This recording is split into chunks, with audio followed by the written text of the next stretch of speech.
ठीक है। अब भाई मेरे ऐसे नहीं समझेंगे राष्ट्रपति का चुनाव कैसे होता, आप लोग थोड़ा सा मुझसे समझो। अनुपातिक और प्रतिनिधि प्रणाली का मतलब क्या है, पहले मैं इसको समझाऊं।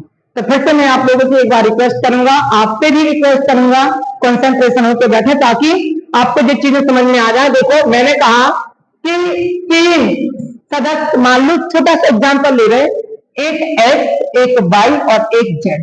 जो 3 सदस्य क्या ले रहे हैं, राष्ट्रपति के चुनाव, मतलब राष्ट्रपति का चुनाव लड़ रहे हैं, एक्स और वाई और एक जेड। अब आप समझिए इनका चुनाव कैसे होगा। देखिए इसका चुनाव होता है जैसे अपन लोग ना किसी को रेटिंग देते, रेटिंग जानते हैं क्या होता, रेटिंग देते हैं हम। जैसे हमने कहा ना 3 जन को चुनना, तो पहले पे किसको चुनेंगे, दूसरे पे किसको चुनेंगे, तीसरे पे किसको चुनेंगे, उसे क्या बोलेंगे, रेटिंग। ठीक है, तो देखिए यहाँ पे सुनिए, जो एक सांसद भाई साहब है, ठीक है, बुरा मत मानना, ठीक है। अब बताइए जो एक सांसद भाई साहब है और ये जाके इन 3 को वोट डालेंगे। देखिए आपको पता है ये सांसद अनुपातिक प्रतिनिधि प्रणाली कहती है कि किसी को बुरा नहीं लगना चाहिए, वोट सबको मिलना चाहिए। इसलिए जो सांसद विधायक महोदय जाएंगे इन तीनों को वोट डालेंगे। किसको डालेंगे, इन तीनों को वोट डालेंगे, समझ गए। लेकिन कैसे डालेंगे, ऐसे डालेंगे कि पहली बार किसको चुनना है, ज्यादा प्राथमिकता किसको दे रहे हैं। तो हम एक सांसद महोदय गए, इसको दूसरे नंबर पर चुनेंगे क्योंकि हमारे चाचा हैं, ठीक है। इसके बाद यहाँ पे इसको तीसरे नंबर पर चुनेंगे, ठीक है, समझ गए।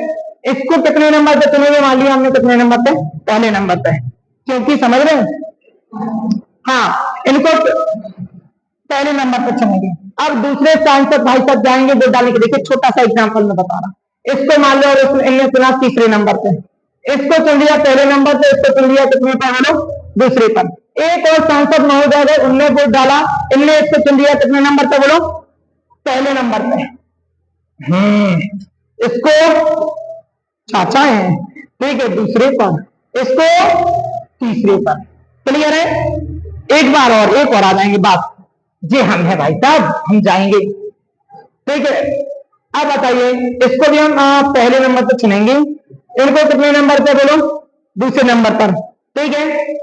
और इसको इनको भी कितने नंबर पे चुनेंगे, ठीक है, तीसरे नंबर देना पड़ेगा।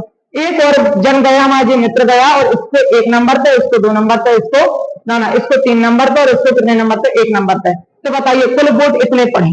अब होगी मतगणना, क्या होगी बोलो, मतगणना, समझ रहे। मतगणना कैसे होगी, इनका योग होगा, इस योग को समझा रहा मैं, मत मूल्यों का योग होता है। अब देखिए यहाँ पे पहले क्या देखते मत में, तो पहले नंबर पे किसको ज्यादा बार चुना गया। तो बताइए इसको पहले नंबर पे कितनी बार चुना गया, इसको बोलेंगे पहले चरण की मतगणना। क्या चुनेंगे, पहले चरण की मतगणना। तो इसे कितनी बार चुना, बोलो कितनी बार, 2 बार पहली बार चुना, ठीक है। इसको कितनी बार, 2 बार, इसको भी पहली बार 2 बार। तो इसमें से कोई भी पहले चरण में बाहर नहीं हुआ, सब जीत गए, ठीक है। फिर दोबारा होगी क्योंकि अभी कोई नहीं जीता, मतलब सब ड्रा चलना। दूसरे चरण में क्या होगी, मतगणना होगी। अब देखो दूसरी बार में इसको कितनी बार चुना के बाद, दूसरी बार, दूसरा नंबर इसको कितना मिला, केवल 1 बार। कितनी बार मिला, 1 बार।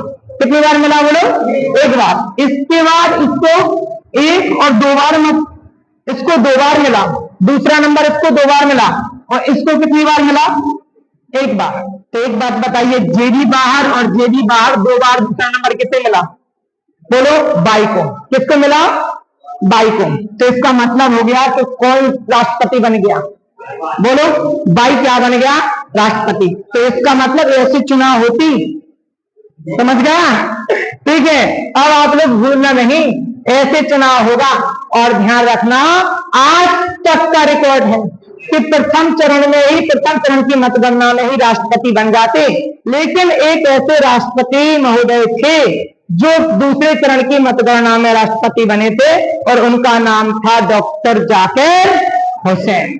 क्या नाम था, बोलो डॉक्टर जाकिर हुसैन। और ऐसा ही आता है सेम टू सेम कायमे, ऐसा ही सीधा से सीधा सिविल में पूछते हैं, ठीक है। एग्जाम बहुत घुमा घुमा के, ठीक है, नदी नालों से घुमा घुमा के समझ में आ गया ना निर्वाचन, ठीक है। वोट कैसे होते, मतगणना कैसे होती, प्रथम चरण की मतगणना, दूसरे चरण की मतगणना। पहले हम देखिए तो हम कहते वाह यार क्या जो चरण मरण है, ठीक है, तो एकल एकल संक्रमणीय मत पद्धति आज तक है। ठीक है, पहले हमें कुछ समझ में नहीं आती थी कैसे। अब आप लोग ना ऐसे चुनाव को बोलेंगे एकल संक्रमण